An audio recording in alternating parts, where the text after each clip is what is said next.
Great, thank you. All right, we're good to go? Yep. Yeah. Okay. Welcome to day 2 of our April meeting. We'll be in public all day today. Okay, so it is almost 9 o'clock, and we told Dr. Sabo that he could do his OCA update. So we're going to do that first, and then we'll go back to in the matters of. So Dr. Sabo, take it away. Okay, can you hear me? Yes. Oh, okay. So the legislative session full of activity. First of all, the governor's bill. The governor inserted our non-discrimination language. This is Senate Bill 822, which applies to large employers, large group plans, which is a significant improvement with some stipulations. But key is the non-discrimination language on page 2, lines 11 through 18. And it's the same non-discrimination language in the Accountable Care Act that Governor Kitzhaber put into the CCO bill in 2012, which interestingly, the governor at that time fought to keep in. She's a very strong advocate of ours. When the House was split and she was majority leader, it has passed the Senate, got misdirected to Ways and Means. There's no fiscal, so now they're redirecting it, and it should be headed to the Senate floor for a full Senate vote, then on to the House. House Bill 3490, which is our workers' comp bill, went through all kinds of convoluted pathways. Thank you. And last session, 2023 long session, would you close my door? Yeah. Thanks. It was a committee bill in the House Health Committee, which is substantial, but at the end of the day, the chair came back and said, well, we think this is a scope issue, and we think this should be in Rob's committee, meaning Representative Rob Nose's committee. I've known for years. So I started lobbying all the health committee members, and then they decided to switch it at the last moment when the session started to the new Labor and Workforce Standards Committee. So then I had to start lobbying those folks. The chair of that committee, Representative Gaber, had a tragic death in the family. I mean, it's just one thing after another. As I understand it, a close family member committed suicide. She takes 2-3 weeks off. Meanwhile, we have to go through the MLAC process. Long story short, time ran out on us. I continued to lobby the members of MLAC, and we have a member, which is significant because in a short session, members only get 2 priority bills, and she's going to spend one of her priority bills, and she's on the Labor Committee, on reintroducing our bill in the short session. House Bill 3374 was Safe Corporations Bill, which paradoxically, our bill would reestablish full attending physician status for chiropractic physicians within the MCOs and outside of the MCOs, which is critical for injured workers, for us to provide closing exams, not just treatment, but to capture permanent spinal impairment. Right now, all the closing exams predominantly are being performed by physicians working for the IME vendors, which is not a good situation for injured workers. Well, so at the same time, Safe Corporation introduces their Senate bill or House Bill 3374, accepting an amendment that would provide full attending physician status for physician's assistants and nurse practitioners, while at the same time denying the same for us. I met with Safe Corporation officials, showed them the evidence of our efficacy. Even before the work comp reforms, we were $500 per case average less. And at the end of the day, the officials I was speaking to said, what say you? They said, well, it's a red line for us. I said, a red line. And why is that? Because, well, it's basically a red line for us. And so I've used that often and much. It's just a red line because it's a red line. No evidence-based rationale for why chiropractic physicians should not be attending physicians. Arguably the best at treating musculoskeletal type injuries of neck and back. PAs and nurse practitioners have one tool in her toolbox, and that's a prescription pad for medications or trial course of physical therapy. So we rallied the troops. We defeated the bill. We had it died, never got a hearing. They're now forming a subcommittee, and we're going to be working with them and hopefully come to a middle ground. Senate Bill 727 was our bill relative to Family Leave Act. And at the end of the day, apparently there's new administrative rule. This changes came in 2023. They're still working the bugs out in the administrative rule relative to Oregon Paid Leave Act. And what I've been told, hopefully this is going to be correct, is that there was no need for our bill because of the Oregon Paid Leave Act would capture the type of patients we see who need time off from work or because of a family member. Time will tell if that's accurate. Universal Healthcare Governance Board, in other words, the plan is for a universal healthcare program to roll out in 2027. This is essentially everybody in the state would be on the Oregon Health Plan. And part and parcel to that was a news release or press release Governor Kotek gave on April 17th, and she made the comment that private insurance costs are getting ridiculous, and that this year it's the anticipation that individuals and families will be paying $50 to $200 more per month for their private insurance, and that is simply not acceptable.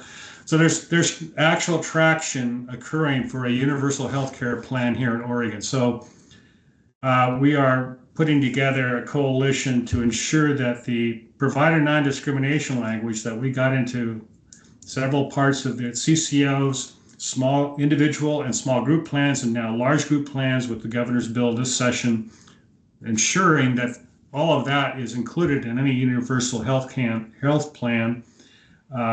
as it relates to coverage, participation, and reimbursement.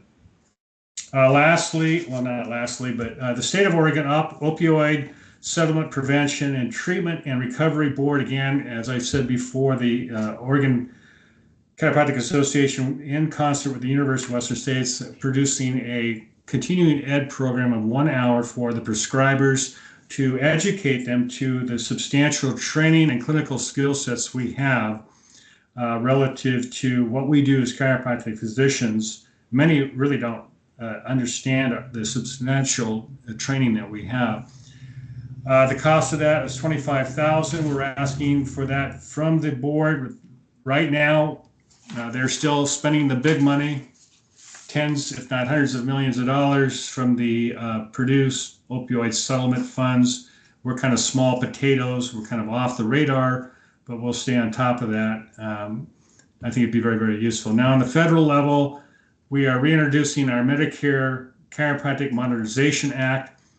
This is the fourth time we've reintroduced it. We've gotten incremental closer and closer. Last session we had, congressional session, we had 180 members of Congress co-sponsoring our bill. 3/4 of the Ways and Means Committee are co-sponsors. The chairman of that committee was our co-chief sponsor 2 sessions ago, strongly in support. All of our congressional delegation are members of Congress, with the exception of Republican Cliff Bentz, Ontario, Far Eastern Oregon, were all co-sponsors. We have 2 new members of Congress, which I think will capture. We met with Janelle Bynum, who took the place of Lori Chavez-DeWemer. She's very supportive. Maxine Dexter took the place of Earl Blumenauer, who's a strong supporter for many years.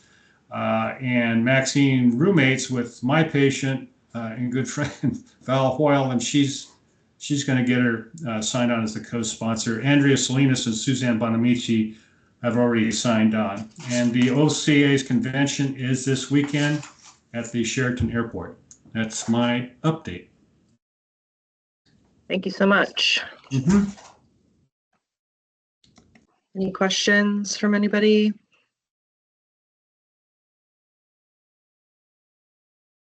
All right. Thank you. Thank you. All right, so we are going to go to in the matters of. Give Cass a minute.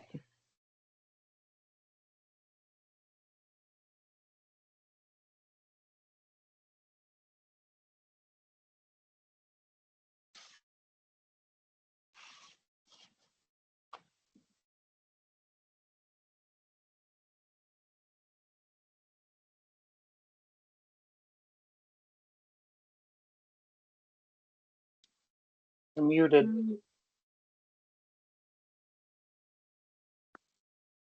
Cass, you're muted. Thank you. So this is executive agenda item number 2B. Y'all follow?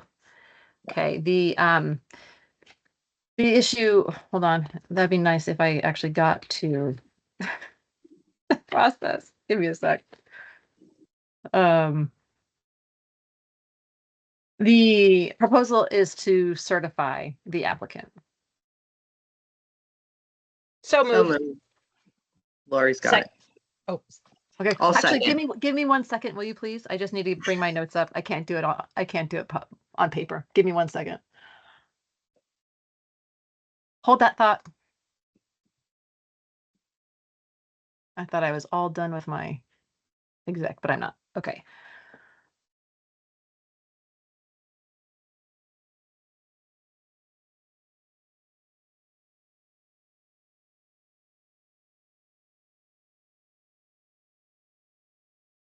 All right. So sorry, give me the mover and the second. Lori, and then myself. Thank you. Thank you. Go ahead. Okay, we have a motion and a second. Any further discussion? All right, we will vote. Seth? I think Seth froze. Karen? aye. Scott? Aye. Corey? Aye. Lori? Aye. Micah? Aye. I for myself, motion carries. Thank you. Just give me 1 sec. Actually, I need to indicate that Seth is frozen. Okay. All right. So.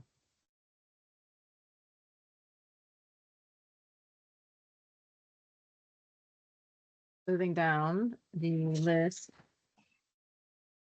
for case number 2023-1006. Y'all follow me? Yes. Yeah. Okay. The proposal was to close the case. So moved. Second. We have a motion and a second. Any further discussion? All right, Seth, are you back?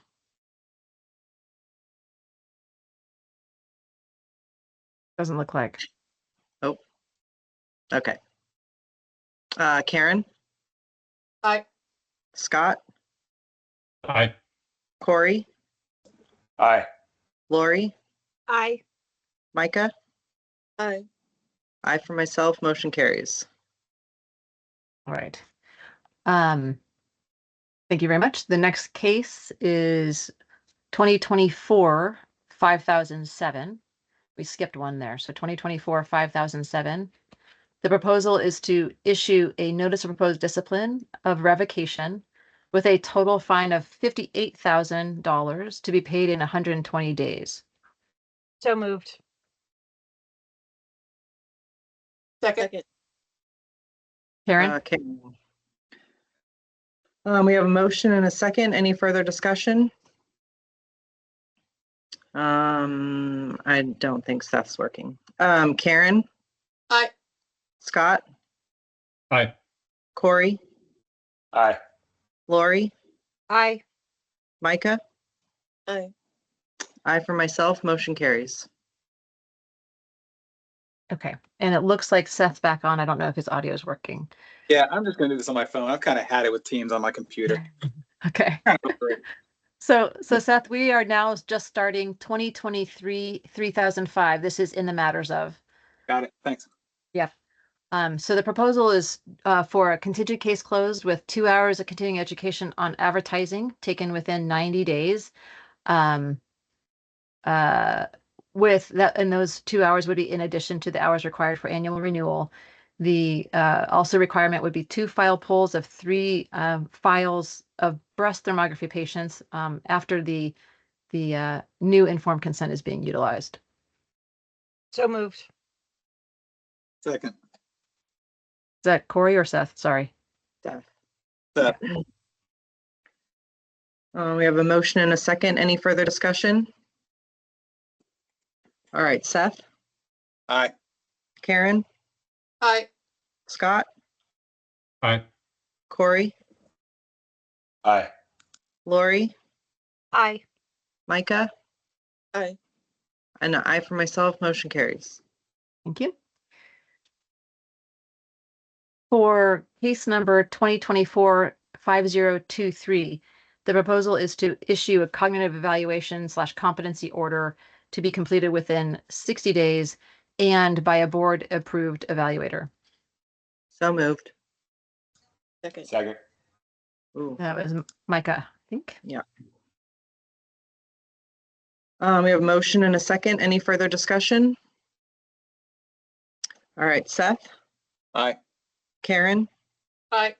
Scott, Aye. Corey, Aye. Lori, Aye. Micah, Aye. aye for myself. Motion carries. All right. The next case, we're skipping one. The next case is case number 2024-1008. The proposal is for a contingent case closed with 4 hours of continuing education in charting to be taken within 3 months. And those 4 hours would be in addition to what's required for annual renewal. So moved. Second. Aaron got it. We have a motion and a second. Any further discussion? All right, Seth, Aye. Karen, Aye. Scott. Sorry, say again. Aye. Corey, Aye. Lori, Aye. Micah, Aye. aye for myself. Motion carries. Thank you. Case number 2024-5028, proposal is to issue a notice of proposed discipline of revocation. That includes a $15,000 fine to be paid in 90 days. So moved. Second. I also had a press release. Yes, thank you very much. A press release. So moved again? Yes. Uh-huh. Second again. Great. Got it. We have a motion and a second. Any further discussion? Seth, Aye. Karen, Aye. Scott, Aye. Corey, Aye. Lori, Aye. Micah, Aye. aye for myself. Motion carries. All right. So we have 2 cases that are going to be combined. So 2021-1024 and 2021-1001. And the proposal is to combine those 2 cases and to issue a notice of proposed discipline of revocation with a $1,000 fine to be paid in 30 days. So moved. Second. Second. Seth? Yeah. We have a motion and a second. Any further discussion? All right, Seth, Aye. Karen, Aye. Scott, Aye. Corey, Aye. Lori, Aye. Micah, Aye. aye for myself. Motion carries. For case number 2020-3022, the proposal is to issue a notice of proposed discipline of revocation. So moved. Second. Corey? Lori. We have a motion and a second. Any further discussion? All right, Seth, Aye. Karen, Aye. Scott, Aye. Corey, Aye. Lori, Aye. Micah. Aye. I for myself, motion carries. Thank you. Case number 2024-5021. Proposal is for insufficient evidence. So moved. Second. Micah. We have a motion and a second. Any further discussion? All right, Seth, Aye. Karen, Aye. Scott, Aye. Corey, Aye. Lori, Aye. Micah. Aye. I for myself, motion carries. Okay, thank you. Just give me one moment.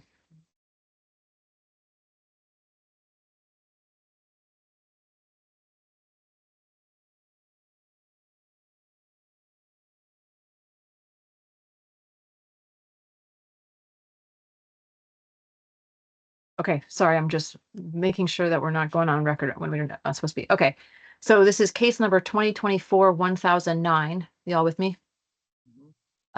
Proposal is to issue a contingent case closed with 2 hours of continuing education in billing or coding, 2 hours of continuing education on ethics, all to be taken within 90 days, and all are in addition to annual requirements, including a letter of concern about taking vitals on all new patients. So moved. Second. We have a motion and a second. Any further discussion? Seth, Aye. Karen, Aye. Scott, Aye. Corey, Aye. Lori, Aye. Micah. Aye. I for myself, motion carries. All right, case number 2024-5022. The proposal is for a notice of proposed discipline with $5,000 fine to be paid in 90 days, 6 hours of continuing education on HIPAA rules and compliance to be taken within 90 days, and those CE hours are in addition to those required for annual renewal. Also, the case to be referred to CMS. So moved. Second. We have a motion and a second. Any further discussion? Seth, Aye. Karen, Aye. Scott,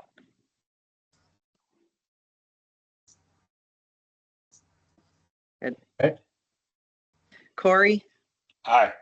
Lori, Aye. Micah. Aye.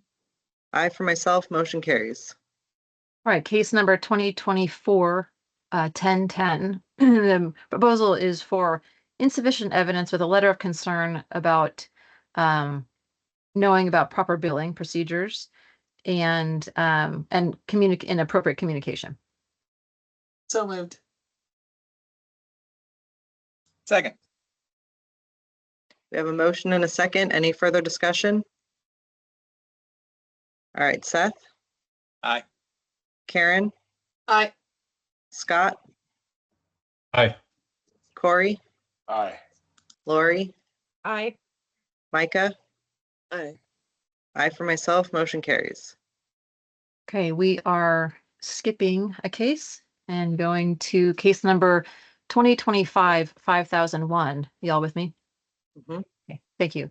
Proposal is to issue a notice of proposed discipline of revocation with a fine of $320,000 to be paid in 90 days, including a press release to be issued. So moved. Second. Who came, Lori? Mm-mm. It was me. I've been. Oh, I'm going to give it to Lori this time around. She's I first heard. We have a motion and a Check your second. speakers. Any further discussion? Okay, Seth, Aye. Karen, Aye. Scott, Aye. Corey, Aye. Lori, Aye. Micah, Aye. I for myself, motion carries. Thank you. Let's see. Or we're skipping one. Case number 2024 5027. The proposal is to issue a notice of civil penalty with a fine of $1,950.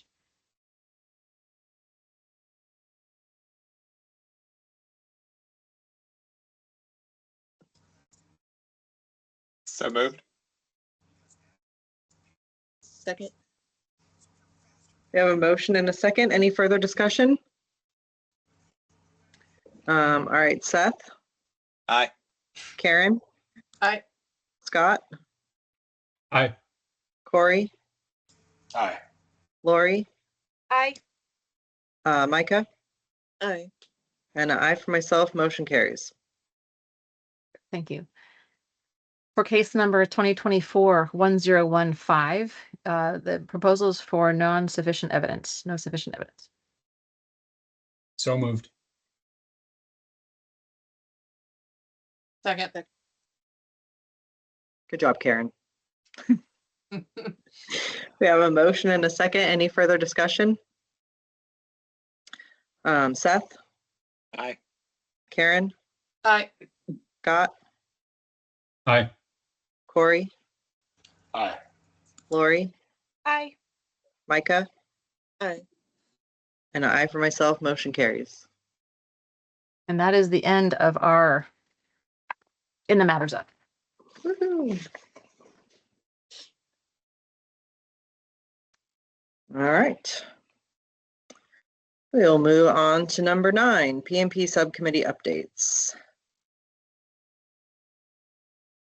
Give me one sec. It's your time to Okay. shine. Yeah. All right, Heather, you ready to do some policy sharing? Almost, yes. Just trying to. This computer is very slow today. So Oh, I'm right there with you. Trust me. Oh I'm about to take mine out back and throw it off the shelf. I'm like hit the button, it doesn't do anything. So Everything at it helps, I found. okay, are we starting with 9A then? We are, so Yes. functional chiropractic. Perfect. All right, get that open. And so we have gotten, I can't share my screen, by the way. oh, that's problematic. Hold on Only just a meeting sec. organizers and presenters can share. Hold on, Heather, let me fix that. I don't know why it's doing that to you. That's weird. Okay. 1 second. Gives me time can't- to. It's still trying to Yeah. open. So. Can't sit with us, Heather. Sorry. Welcome to the New People table. Let me look. So we did get public comment on the functional chiropractic and minor network, and network from Dr. Doobie.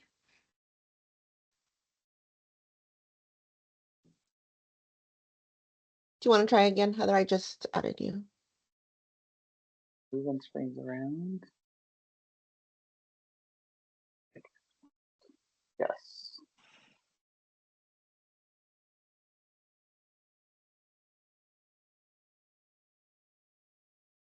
It's. I don't know which. Nope, that's the wrong screen. Here. It won't give me. Give me a second.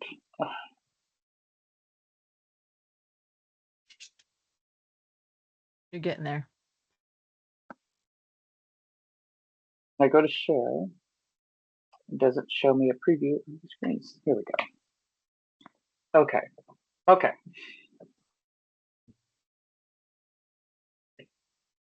Can everybody see that okay? Yes, thank you. Okay. Do we need to have it bigger for folks? Yes, please. There we go. And I'm trying to find, Miriam, can you help me find Dr. Doobie's response or his public comment that he sent in? Yeah, 1 second.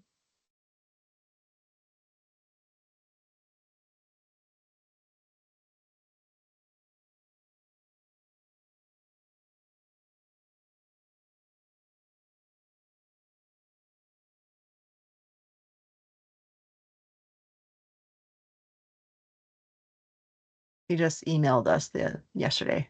Was that from yesterday? I think so, or the day before.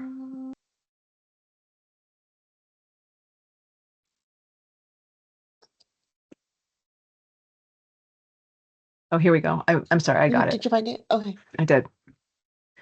I'm not going to share screens because it's going to conflict with Heather's. But what Dr. Doobie has stated, I'm just going to read it to you, so bear with me. Says, I noticed that on the agenda for the board meeting, page 20, is incorrectly marked in the issue category as functional chiropractic neurology. It should probably just say network chiropractic.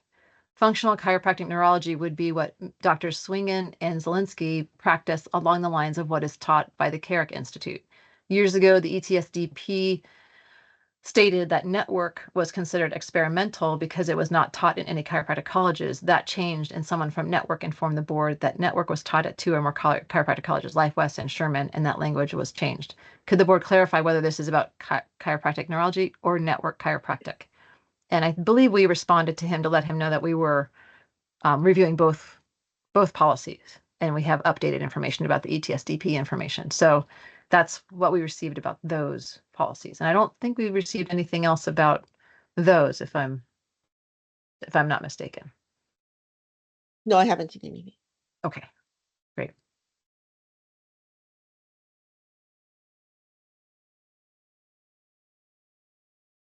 And I verified, just so everyone knows, I went back into the ETSDP records and did verify that both of these policies were approved, or modalities were approved as standard by the ETSDP committee at the time. And by the board.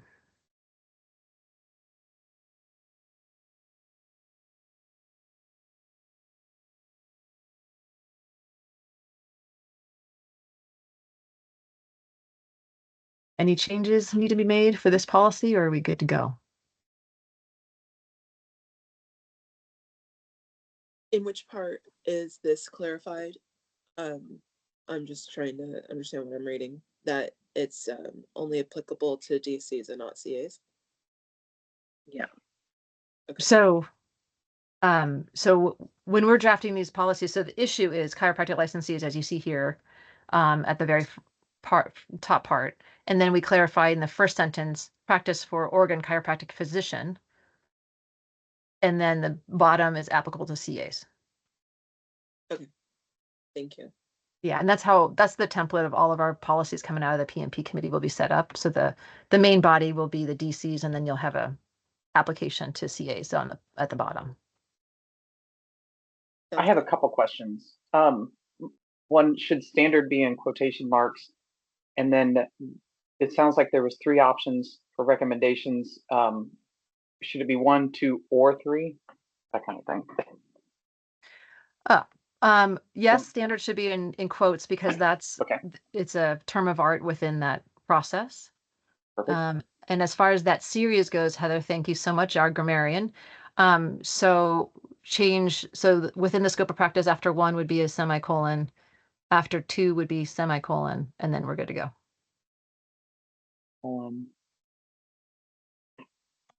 Semicolon, and then do you want me to keep and or? Yep.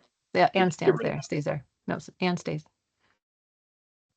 Because it seems like it's contradictory. What do you mean contradictory? Like there's here's 3 options, 1, 2, and 3. Yeah. Wouldn't it be 1, 2, or 3? Like you get. Oh, to I pick see what one, you're saying. right? Yes. So yes, do change that to or. Got it. Okay. Totally now understanding what you're saying.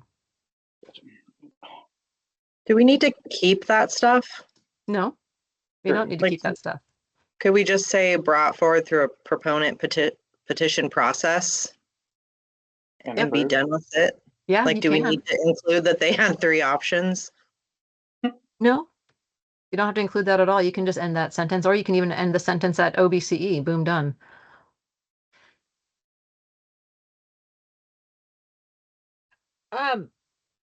As a non-doctor Mhm. member, just throwing it out there, I thought chiropractic neurology was a specialty and there had to be some kind of additional education beyond just and I could be completely just off base, but is this different or I don't well, and I guess it came from the subcommittee because I'm like, what is functional chiropractic neurology versus like a chiropractic neurologist? Because that is a specialty, I thought. I'm going to shut up. No, it's a good question. It is a good question. And actually, previous iterations of this board have had that same question. And that's what the ETSDP committee reviewed and the board voted on. So it's not really for right now, unless this board wants to say this is without or outside of our scope at this point. This board has already voted that it's standard. Oh, okay. Okay. My apologies. Oh, you did. Okay.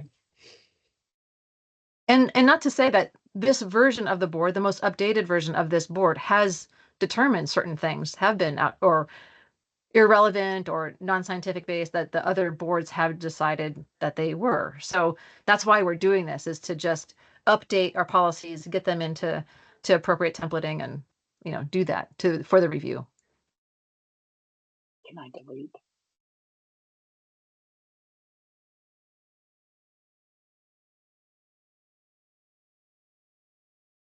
What do you guys think? Do you want to axe the whole highlighted part?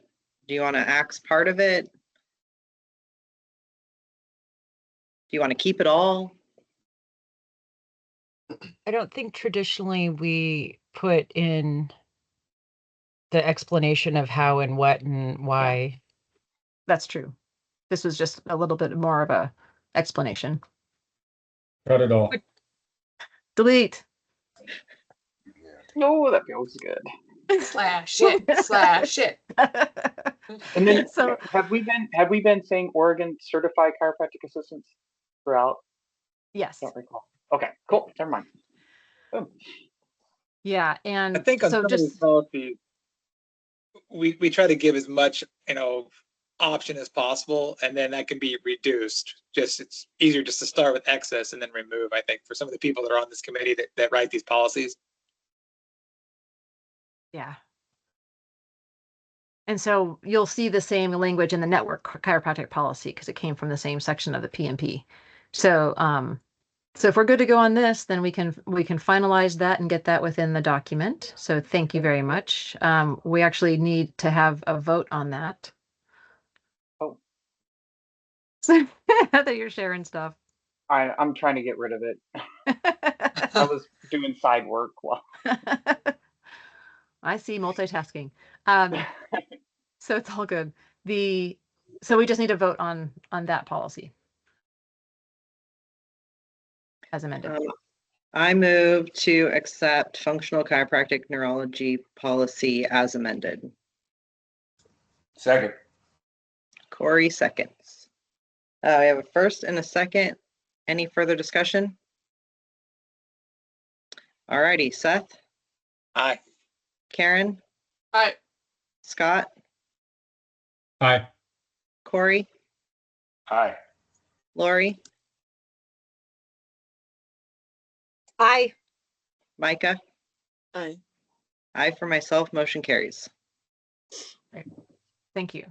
Next one up is the minor surgery procedures and devices policy. So what you'll see, Heather, if you would pull up the actual policy draft, and then we can pull up that supplemental information second. So this policy has already been adopted by the board. And then we had a review of it because the PMP committee has been together so long that we're like, wait, we may want to take a review of that policy that had already been adopted. And in doing so, one of our members raised a little bit more issue around it. And so what the board may want to also include, if that makes any sense. I don't know where the backup information is. Is it? So that, let me look, because it may not be, hold on a minute. I don't see it in the folder. Okay, hold on just a sec.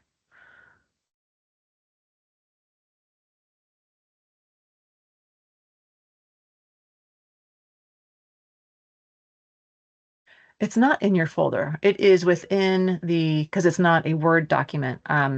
It is within the public PNP subcommittee updates, and then as 9B, the second 9B. Second one.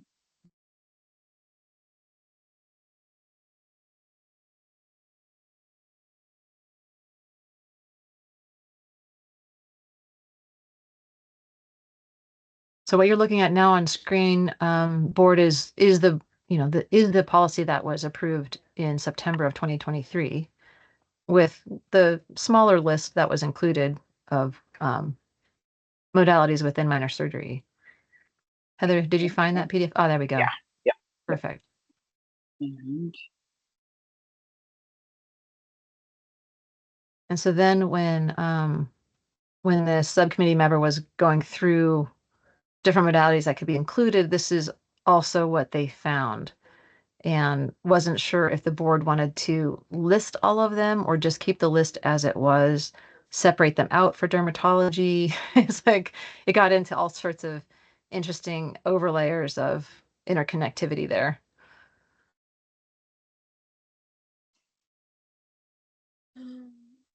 Seth, do you have any input on this too? Because, or am I explaining it okay? I think you're explaining it perfectly. It did. I mean, it's. I think we were trying to keep it simple, but not too simple. Yeah. I have a question. Yeah. Good. Could Seth please explain to me 3 through 7, please? I'm just kidding. Sorry, I had to. Come on. Come on. I'm like the 12-year-old of the group. There's always one. There's always one in the crowd, you know. What is an anal crypts? That one I just can't even picture. And then the next one down, but you can tell me later at the break. Tell you what, hold on, because I'm having to do this on my phone because my computer is on the verge of being killed. Let me see if I can even Google read through. and click Oh, here we go. Hold on. Or even proctitis. Oh, 3 through 6. I'm- Now I can really I see it. just want, You know, we could, want verification. Oh, it's associated with proctology. No, I'm teasing, guys. I was listening. Sorry, I'm gonna shut up. there's a physician. I'm not sure if he still practices, but here in Northeast Portland, and that is Mhm. 99.9% of his practice is that. Yeah. He's in Gresham now. I hope he Oh, is makes he? a Oh, good for him. lot of money for that. All of it sounds really, really painful is all I'm saying. Yeah. Okay, Plasma so In proctology, plasma pen? I don't want to know. Wait, so can I this go is- ahead, Micah? Sorry, my question is for OBGYN, it says associated procedures. This is something that's within the scope of a DC? Yeah. Really? Oh. Yep. Yep. Okay. Mm-hmm. And those associated procedures would be, episiotomies and the Yeah. like. Okay. I didn't know that. Mm-hmm. Do we label it a specialty, Cass? I don't want to miss. Yes. Yeah, it's a specialty, but yeah, there's a couple chiropractors that focus on that, I think, in the state, right? Not so much focus, but are able to do it. Yeah. Oh, able. Okay. Yeah. The things you So- learn, Micah. So here's what I wonder is, there's, and I know we don't have very many people that do it, but there's always those, or there's, you worry about the ones that want to push the boundary, right? So if you don't define what those edges are, or you don't define what the limits are there going to be those that, oh, well, what defines minor surgery? I considered this minor surgery, but maybe you didn't. So, that's my concern is, do we need to list everything that's a possibility, or do we leave it open? Like what is the definition? I don't want to get existential, but like, what is the definition of minor surgery? Like, how do we, what is within that scope? Like, how do we decide when something is or isn't? I don't really even know the answer to that. And you are now just absolutely expressing this subcommittee member's conflict conundrum, because she literally went down the rabbit hole of not only our P&P but their own practice, and was like, but all of these things are associated, and so do we want to just and what you're seeing here on the policy itself were the practices that were included just within that minor surgery topic within the P&P. And then, so fuller review of the fuller document, the other piece was found like, okay, no, all these other things are associated too. Yeah. Now the question is, do we want to list them all, or do we want to have a more general overview so that it doesn't limit necessarily? Mm-hmm. And that's for the board to decide. That's why I like my job. Have we, do you know, is there any historical context? Have we run into trouble in the past with a chiropractor doing what would be considered more than minor surgery? Trying to think. In my tenure, so in my almost 11 years now, I can only think of one case that dealt with minor surgery in the proctology realm. Mm-hmm. And that was actually a boundary violation that had nothing to do with what was going on within that case. Okay. So no, to answer your question, I don't get any complaints, Craig. Mm-hmm. I don't see them come as a legitimate complaint to my desk. Mm-hmm. Craig, do you get any questions about this at all? Well, I get questions about it, and just like Karen says, some people say, well, can we inject natural products or that kind of stuff, Mhm. and we just point them to the minor surgery policy, and it specifically says what they're allowed and not allowed to do. We can always put something, not so much in this, but in someplace else, a document or something. But I understand what you're saying, Karen, because there are people who want to push it. Mhm. They want to push it. So Yep. I mean, yeah, that's where the dry needling comes in, right? It's okay. Well, we can inject this. Why can't we do dry needling? I mean, I get those kind of questions and Well, stuff. and that's exactly what we're going to hear later on, I'm sure. So yeah, and so the subcommittee, they were kind of in a conflict too, or not conflict, but this conundrum of what do we put in for the board to look at? Do we want to just put both forward? And that's what you're seeing is, Mm. the more detailed, and generally, my general theory with these policies is to go as broad as possible so that we're not, as staff, we're not having to answer those minute questions, and it's a little bit easier to get folks to understand a broader concept. But in this circumstance, it may be worth going down into this level of detail just to avoid Mhm. those questions and to provide guidance. That's, But I it's mean, that's almost where I lean. yeah. And we can separate it out just like this committee member did. We could separate out associated with proctology, here's the list. Associated with dermatology, here's the list if we wanted to. And, however else. And then other general procedures or something. But is this going to have to be updated every time there's something new that comes up? Or that, a new technique or something? I don't think so. I mean, kind of like the last time we saw this was 2 years ago.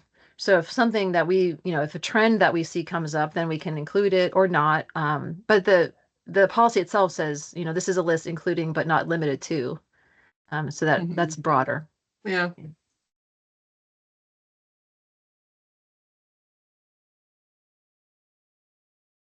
And here are, if you see this listed under procedures in table of contents, this is what they're referring to as the table of contents of the P&P. And so these were the associated individual policies that we just kind of brought into this more general policy.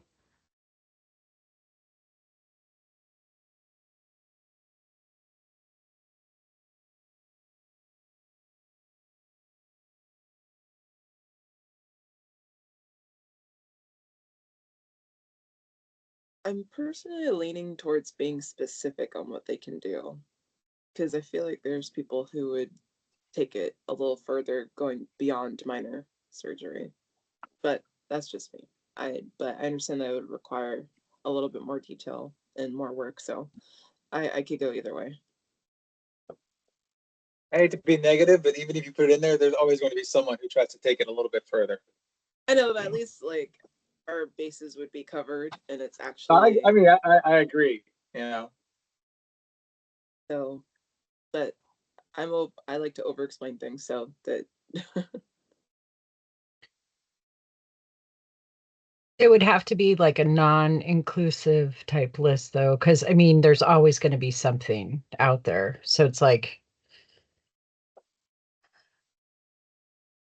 Yeah. mm-hmm. And it's like, as a public member, it's hard for me to know, like you guys were talking about, what is minor surgery? Yeah, well, shouldn't you guys, I mean, shouldn't the chiropractors know? They went to Well- school, right? Well, Don't and they I know? mean, one, is it our definition? Is it the like a medical board definition of minor surgery? You know? It is our definition of minor surgery. And part of this too is what I am really appreciative about this committee is that we're going to have this policy finalized, and then this same committee is also going to be reviewing our minor surgery and proctology exam. So they'll also be able to see if this policy needs to change or not, if they, what changes to the exam needs to happen, all those things. So it's going to be the same folks looking at all of them together. When's the last time we got like the UWS class update or like a class syllabus, like what they teach in minor surgery? Oh, I have no idea. I don't know. But Dr. Jackie Bergstrom is part of, from the UWS, is part of that subcommittee. She's part of our PMP Mhm. subcommittee, and she'll be part of the exam review committee. Okay. So we'll have access to that information if we need it.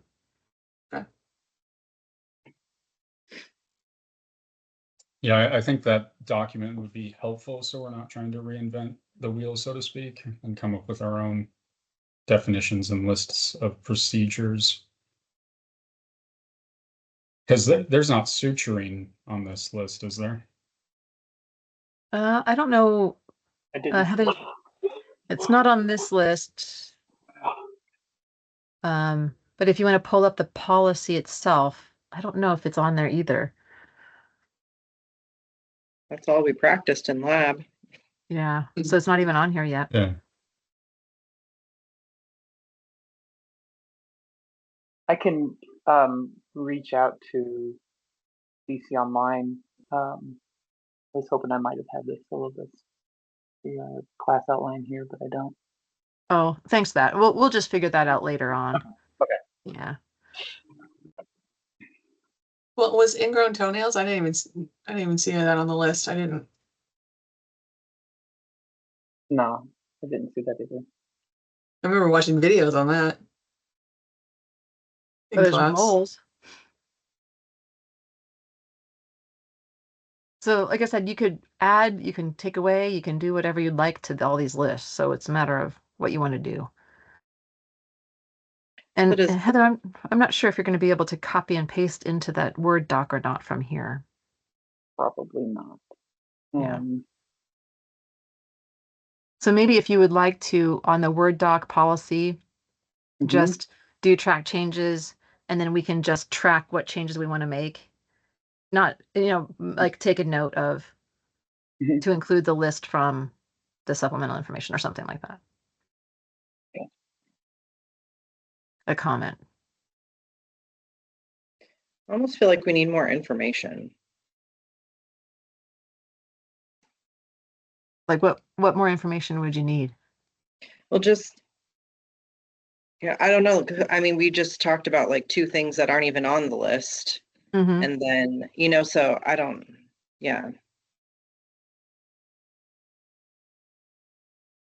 Are we going specific? Are we going more broad? If we go more broad, then I think we would need some kind of definition maybe of minor surgery, which I think you could probably pull from the curriculum at UWS, because I feel like there was a definition, like how many inches or whatever you could go, or what layer of the skin or something. I don't know. Mhm. So, Okay.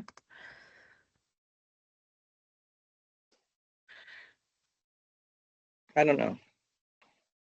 Like that.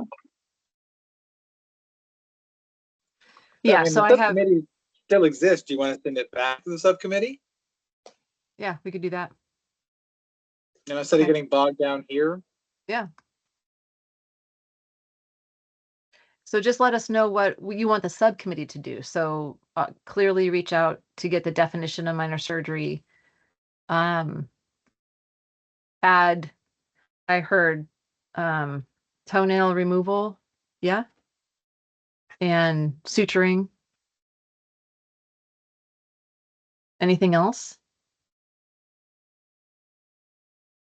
Briefly, so we don't have to spend a whole lot of time. Not that I can think of. Okay. Okay, we'll bring it back to the committee. That's perfect. Okay.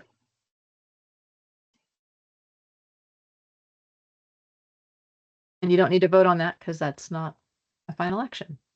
So Heather, if you want to just save that version. Saved. Perfect, thank you. And I'm only reminding you because I have not done that before, as you know.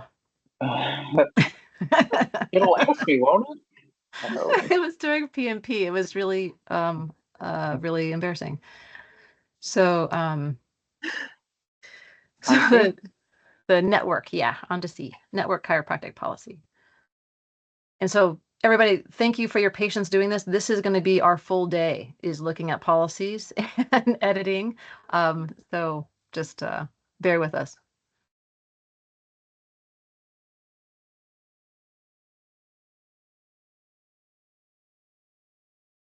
But once we get to you be able to view the PMP committee or the PMP document as it stands right now, you'll be amazed at how much change there is in that document. Okay.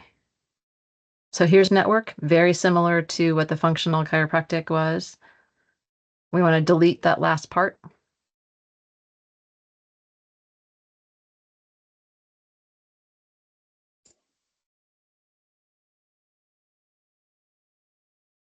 Do I have a second? Yes, we can delete that. In the Oh, and this is what probably he was talking about in the issue. It should Yep. say network chiropractic. That's exactly what he was referring to. Thank you for the catch. So there in the issue, Heather, up top. Oh, right here. Yes. Yes, that should be network chiropractic. Neurology still? No, delete neurology. So good catch.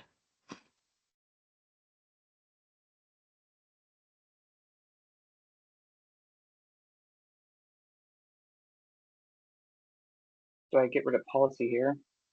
Network chiropractic is within. Yes, that's right. Thank Okay. you.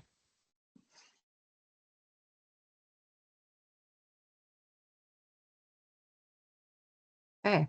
Any other changes you see that need to be done? All right. I move to accept the network chiropractic policy as amended.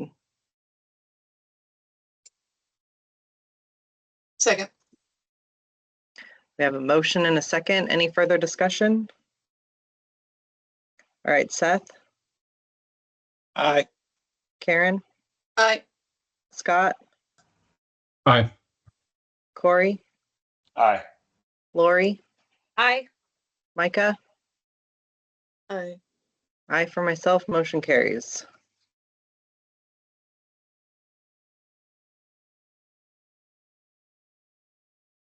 All right, and so we have now, we'll explain this a bit. Physical therapy assistants, licensing as chiropractic assistant. So this came because we had in the PMP, there was a whole, if you remember the original document, it was segregated between what DCs could do and what chiropractic assistants could do. And so we had already gone through all of the DC issues. And then we got to this section of the CA segregation stuff. And this was among them. So most of the things that we deleted from the PMP because we had already addressed in what they could do in these joint policies that we had already created. And this was the last remaining piece that was obviously not DC related. It was purely just focused on CAs. And so this is our version of taking what you see highlighted is the language from the PNP, which will not be included in obviously the final draft of this policy. But that's the language that was included, and then this is the policy as drafted. And thank you, Heather, for taking this apart and doing that. We also have a public comment on it. Yes, we do. Thank you. And I'm trying to find that. So is that there? Nope.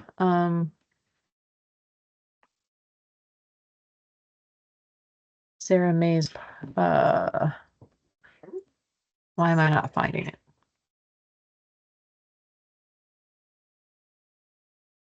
Anyway, okay. Somewhere.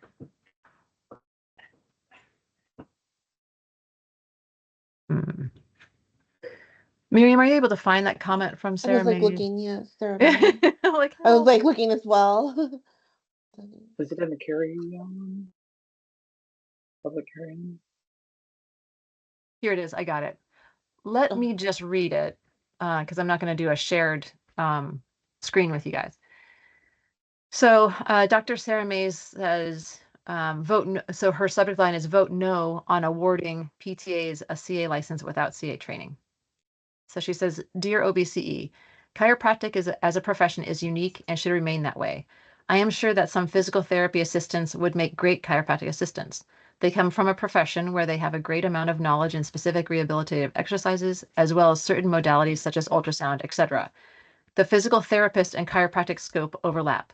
However, this does not make the profession synonymous.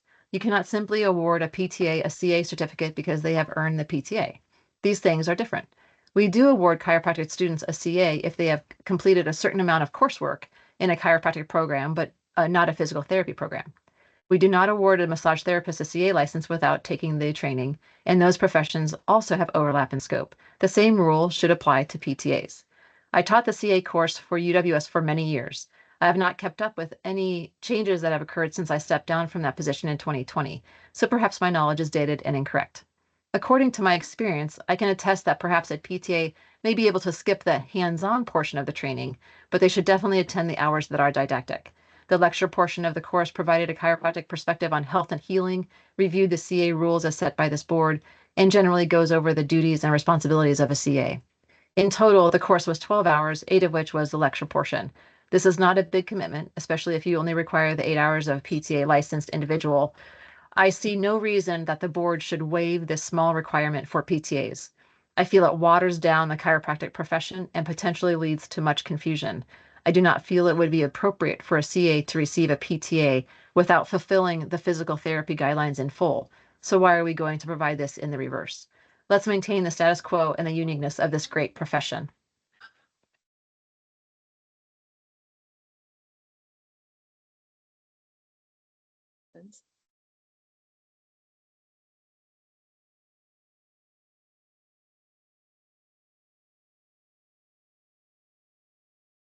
There's much to process in that. Yeah, there is. I guess, well, let me look something up before I speak. So hold. I mean, I can, Heather, do you want me to send this email to you and you can share it? I can, yeah. Okay, let me send it to you right now so it's on the top of your inbox. All right.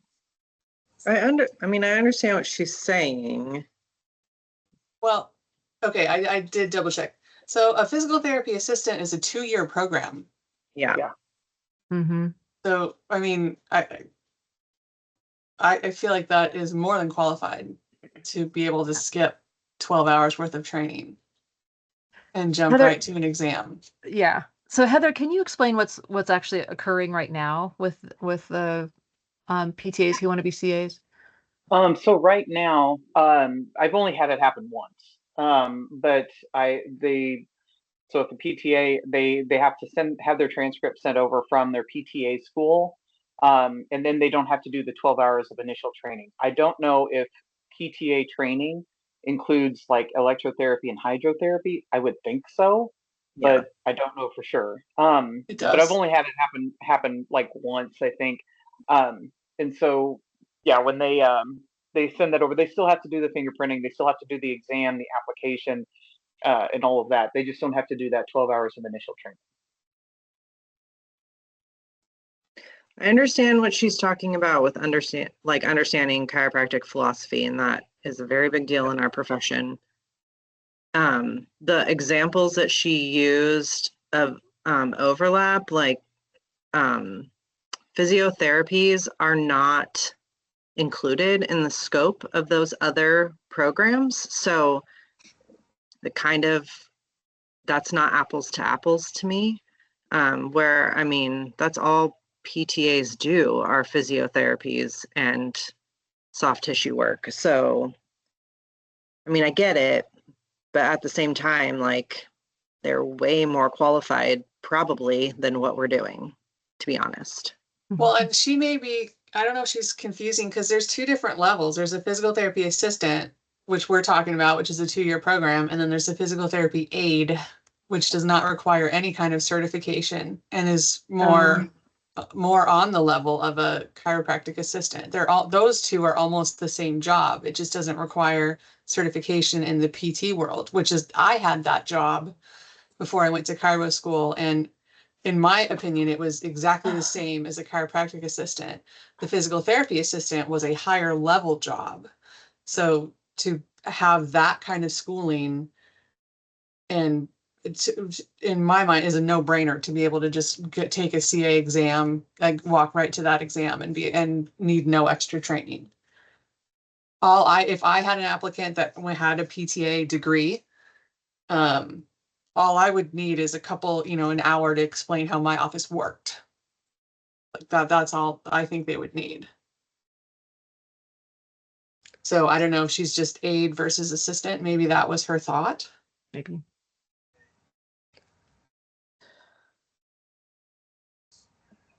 Can we require like an hour of just like principles of chiropractic and philosophy and call it good for those people? I mean, it's so rare, right?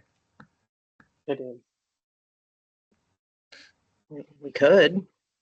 I mean, some of that's on the test, right? It's like So I feel like they have to make sure they know it anyway. So right. It's up to them to know the info. So I don't think we should require any of the training. They can just go to the test, and then it's up to them to know it.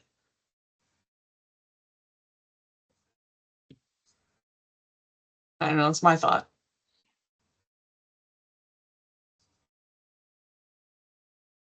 No, I think I agree with Karen on this, just because what's the test? 50 questions? Yes. Open book. Yeah. Open book. 3 hours. And there's philosophy questions associated with the test and the study material.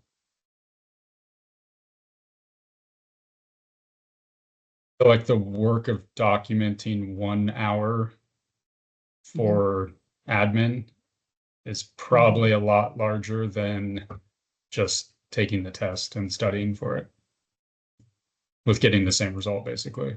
Yeah, I appreciate that. And I also think if the test wasn't, if we were saying, oh, sure, come on in, here's your CA without the test, that would be a problem, I think, with just based on their training, because we don't know exactly what they're able to do once their training is done.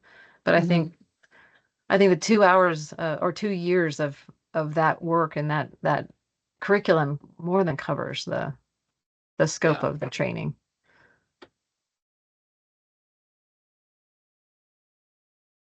So if that's the case, if everyone is in agreement with that, what do we need to change anything? We do need to change this policy. Delete, Heather, if you would, the highlighted portion. Okay. So I have questions down here. Yeah, that's exactly. From that. So Yeah.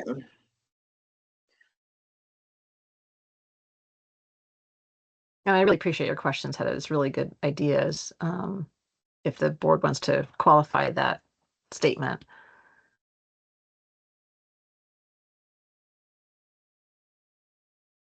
In the policy somewhere, do we want to, because I don't see PTA after physical therapy assistant. So just to be sure that no one confuses that with aid, we might want to put it in there. Yeah. So put PTA here. Yeah, in parentheses. Yep, you got it. Thank you.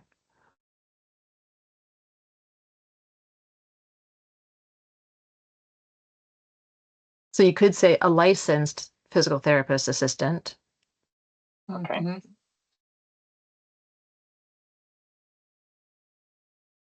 But do we want just Oregon licensees, or do you want, it doesn't matter? Do I need to get their license verification? It doesn't matter to me. And if they're sending a transcript from school, it's going to show that they've more than covered. So do you care if they're licensed as a PTA? Yeah, because there's a national exam, so I don't don't care. I don't care if they're licensed. Okay, then we don't need that license then. I mean, if they're just coming out of school and they're moving to Oregon Yeah, and they're trying they to get wouldn't be licensed licensed. here, Mm-hmm. we're doing this until they can get licensed. I don't know how it works for them. Yeah. So, so if our original rule up here, if their education was completed within the past 5 years, or if they've been continuously employed in the past 5 years, do we want to keep? I mean, like, we don't even have to keep that as a rule. Nope. We can just say you got your, you passed PTA school 20 years ago. Okay.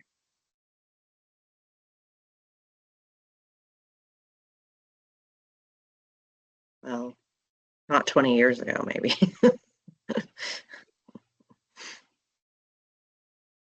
If they've not worked, like, then that's different. I feel differently about that. Mm-hmm. And worked only as a PTA as at McDonald's? No. Heather. I'm just asking. They're super good questions. Well, because like I'm not sticking my neck out. And the original rule is kind of ambiguous. Like it doesn't, it just says that they've been continuously employed. Like it doesn't say where, and I don't even think on our application there is a space for them to put past 5 years of employment. But No, I think it's a really good point.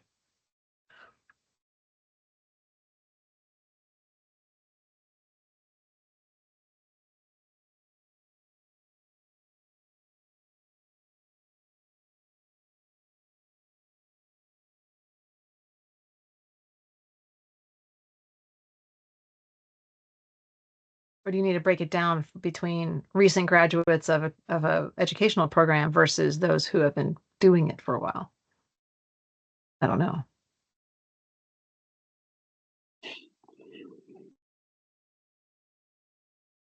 I think if you can, I'm just going to spit this out and then we can tweak it.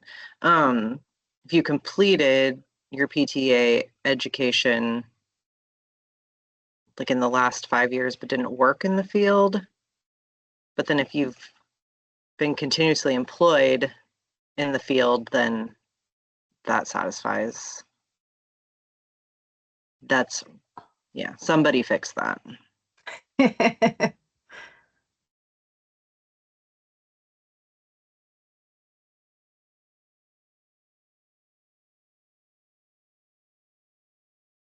But there's two different. So completed PTA education and not working versus completed education and working, right? Or no? They're just continuously working, like not necessarily, so if somebody's been working in the field for 15 years, we're not going to make them take that course. Got it.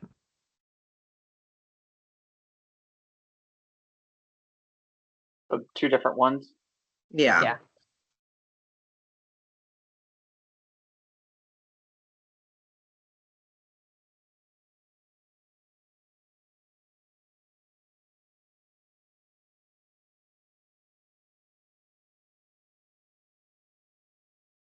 Okay.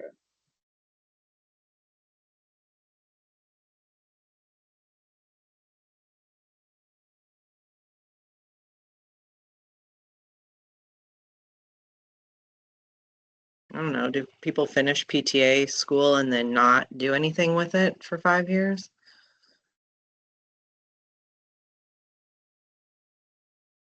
people finish BC school and not do anything with it for 5 years. Yeah, I suppose.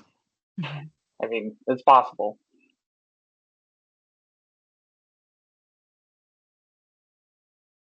People are quiet. You love it, you hate it, you want to change it.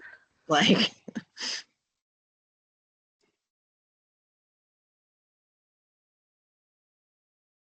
So Heather, do me a favor and delete your parenthetical questions. Okay.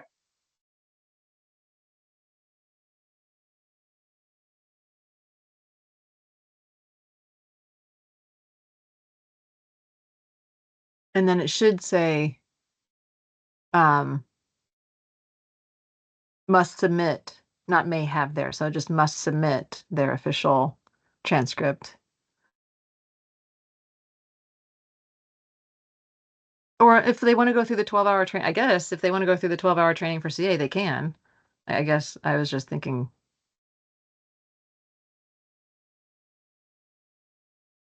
Would I say? Oh, my Stacy.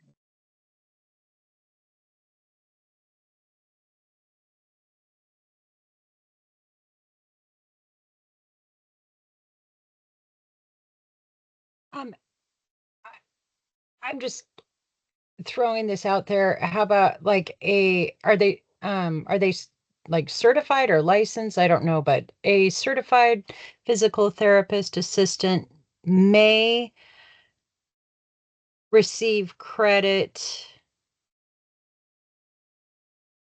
in lieu of the 12 hours of initial CA training if they have their official transcript sent to OBCE, or may request consideration.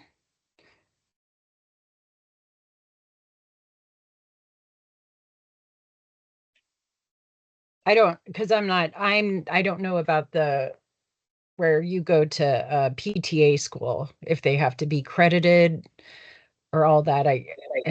I'm picturing online, like, oh, I could probably get an online PTA certificate, or am I just being no, crazy?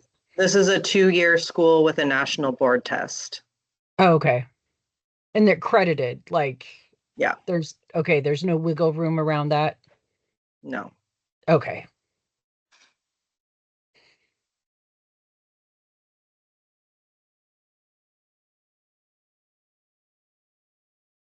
Otherwise, it looks good. Should we do physical therapy assistant graduate? Since they don't have to be licensed at that time, they need to be graduated, correct? I think licensed. We want licensed? No, Michelle was saying no to licensed. because if they just finished school in California and they're moving to Oregon, they're not going to get their license in California before coming. And then you're making that a requirement. Oh, I see.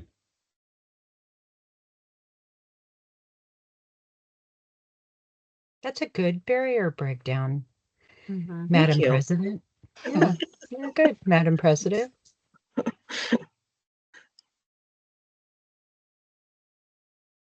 I think it looks good. But how do we, but nothing, I mean, but these two sentences at the end aren't Yeah. doing anything.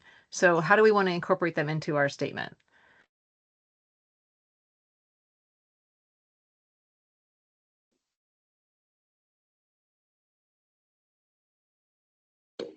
So I guess we could say, for those who have completed PTA education, or for CA applicants who have completed PTA education,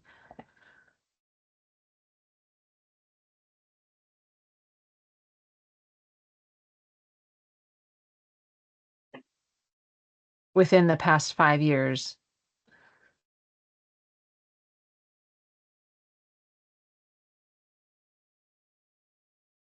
And have been continuously employed.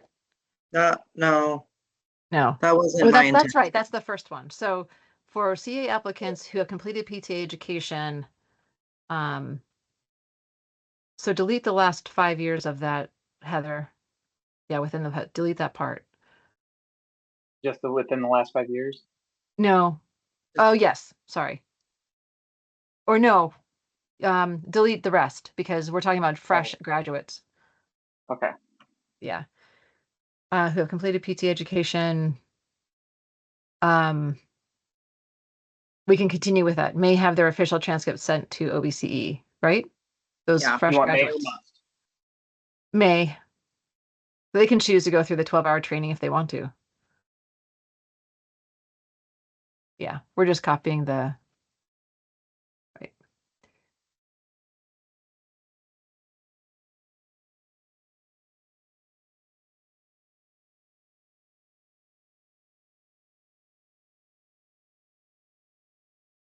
And then the next sentence would be for CA applicants who have completed PTA education. Well, we don't have the 5-year thing in there now. No, I know, but you were talking about the timeline didn't really matter, right? Or you wanted 5 years or. But if we don't put a timeline in the first one, then I don't think we have to have the caveat of being continuously employed. Yeah, that's true.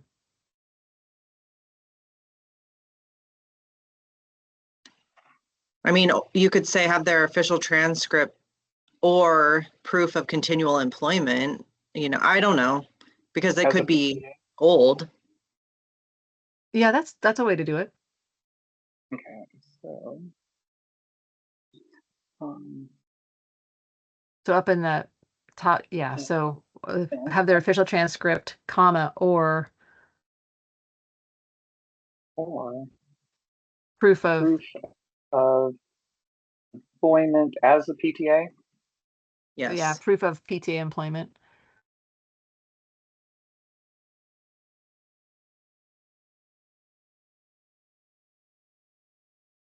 And then we'd probably want to put a time in there.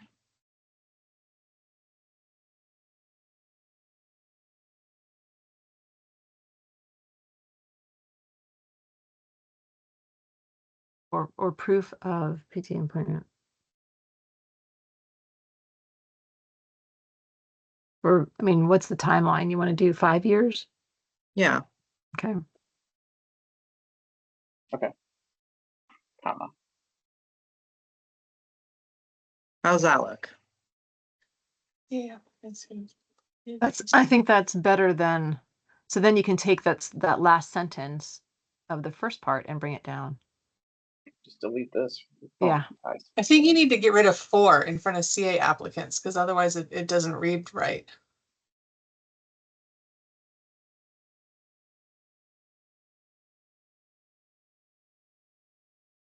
Yeah. Where? At the very beginning. Oh, I see. Yeah. And then delete this, correct? Yep. Mhm. And then do we need this since we go into the procedure underneath? I think so, because I think we want to just be clear, like you still need to do this even though you're not taking the exam, and then you can get into the procedures. Oh. Oh no.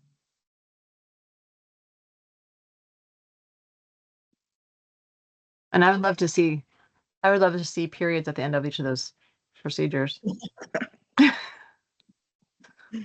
just cause. Even if they're not complete sentences? Yep. Close it up. Okay. Y'all good with that? Yeah. Oh, no. I was just-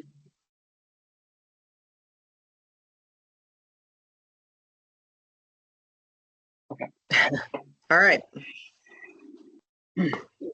Need a vote on it. I'll get rid of that second page later.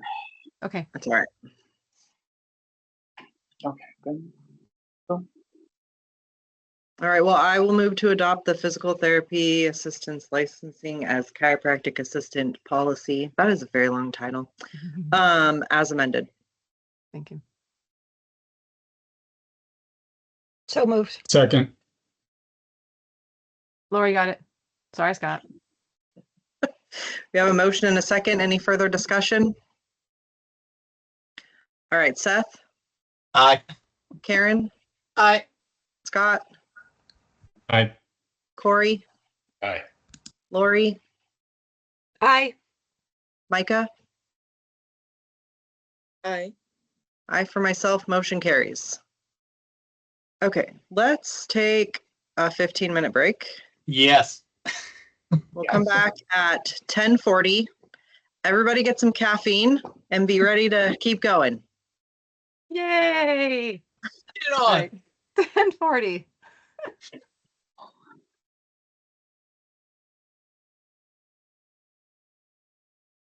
Did you say 45?